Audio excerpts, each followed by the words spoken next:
Welcome to Algebra, video number 2. Okay. Properties of numbers. There are many properties of numbers,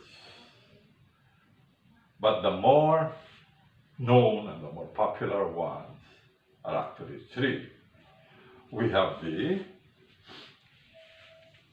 distributive property of numbers, we have the associative property of numbers, and we have the commutative property of numbers. There are other properties of numbers that they call it esoteric. First, we discuss the distributive property of numbers. Distributive, that means distribute. Okay. This is easier to show and to understand if I give you an example. Okay. In addition, okay.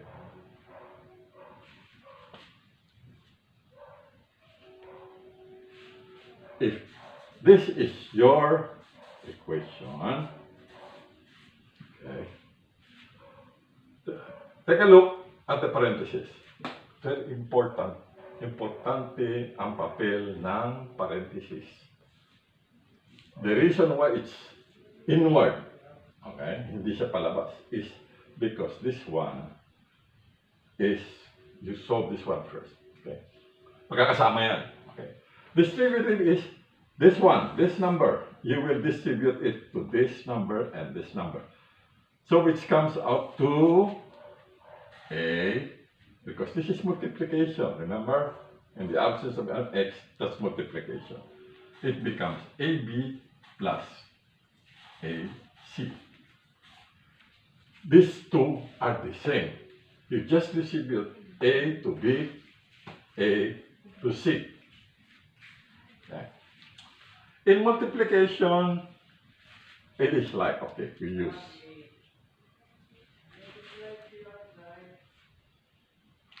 in using numbers now, okay, we will show that 2 times 3 plus 5, okay. Distribute the 2. You will get 2 times 3 is 6. And you get plus 2 times 5 is 10. And you get an answer of 16, okay. So that is the first property of the number. The next property is what you call associative property of numbers. Okay.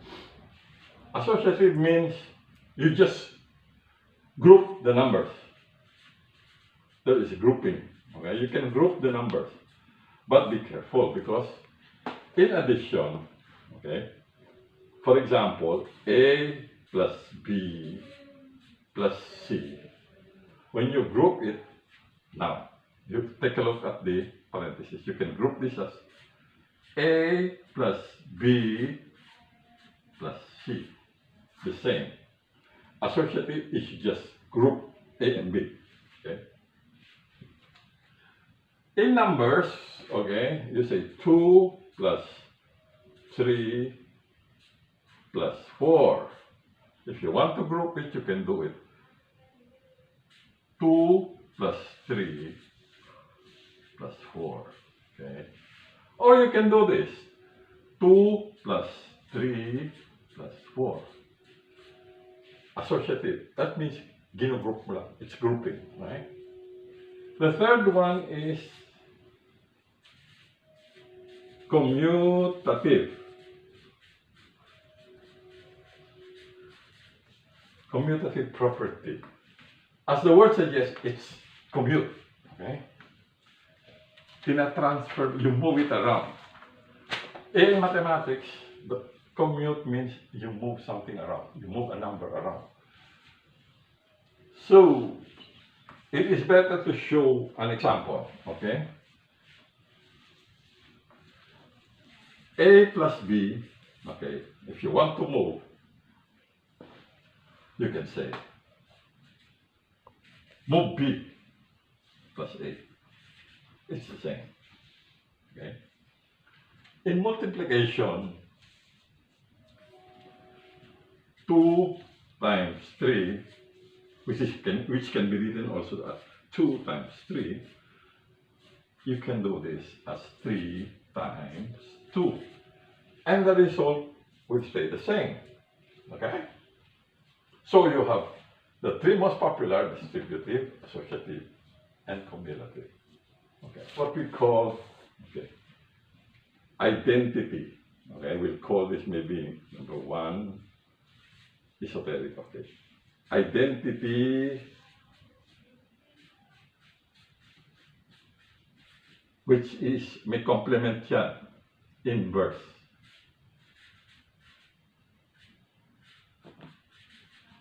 Okay. Identity is in addition. So addition.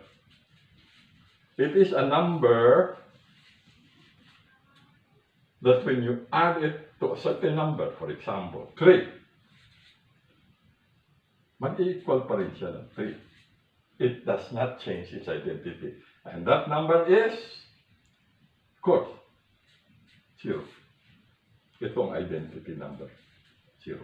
Sa addition, you add anything, 5 plus 0, it will still be 5. Sa multiplication, the identity number is something, remember, it does not change the value. So, 3 times what number? Of course 3. Of course, it's 1. 5 times 1 is still 5. Okay. Yung inverse is the baligtad. It's the reverse. So, in addition, to get the inverse, ito, you must go back to 0. So, the inverse of any number, like 3, is its negative number, which when you add, 0. In multiplication, yung 3, if you multiply it by something, which is the inverse, you should get 1, which is this one, which is the fraction of 1/3. Now, by this time, you already know that if you cancel this, okay, it goes as to 1. So, that's the identity and inverse property of numbers. Okay? The second one is the property of equality.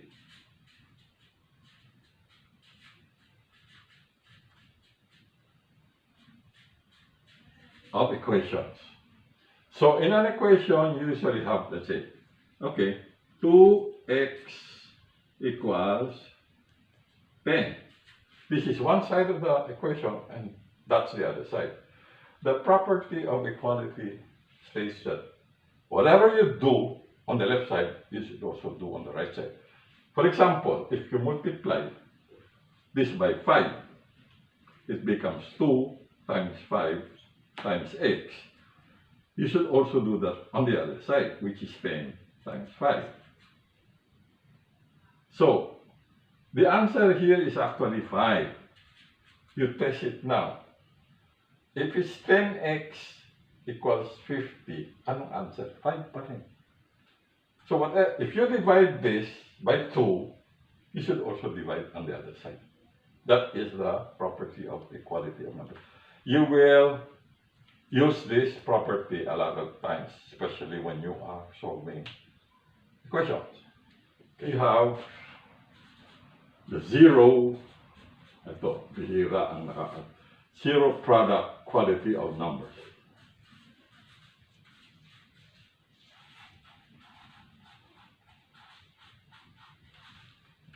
This means that if you have an equation that says A times B equals 0, you cannot have one of these must be 0, or both of them would be 0. Okay? But if A is 1 times 0, 0 pa rin siya. If A is 0 times B is 2, 0 pa rin siya. In other words, zero product quality. Anything multiplied, any number multiplied by 0 will be 0. Okay. The next one is reflexive quality of numbers. Parang mirror. Okay? Any number is equal to itself. So 3 is equal to 3. Reflexive yan eh. Okay, A is equal to A. Self-explanatory. Yung symmetric quality of numbers, okay, is similar to similar to yung commutative kanina, because if you say x equals y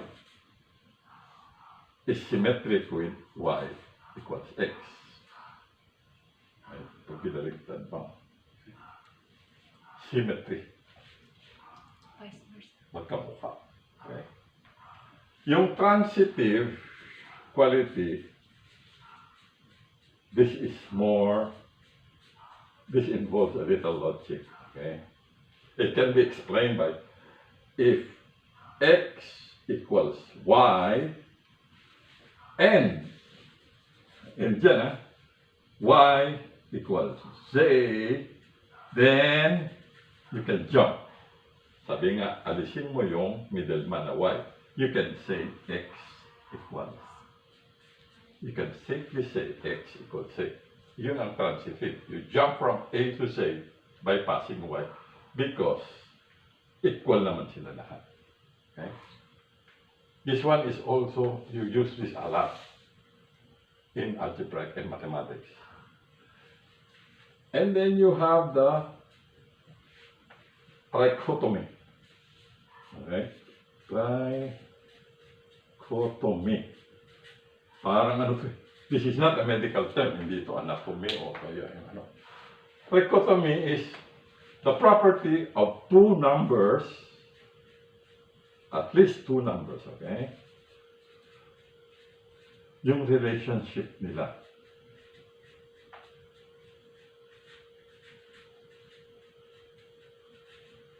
Two numbers, like for example, okay?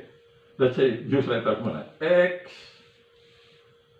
and Y. Pwedeng maging 5, 2, wala. Pero mas madali kasi explain to. X and Y can only have 3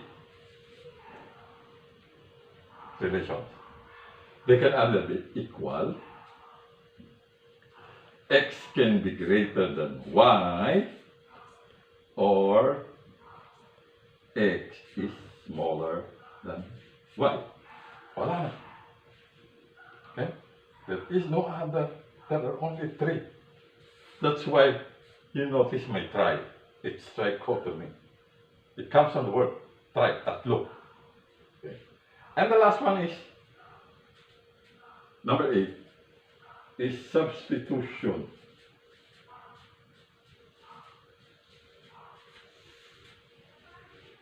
Property.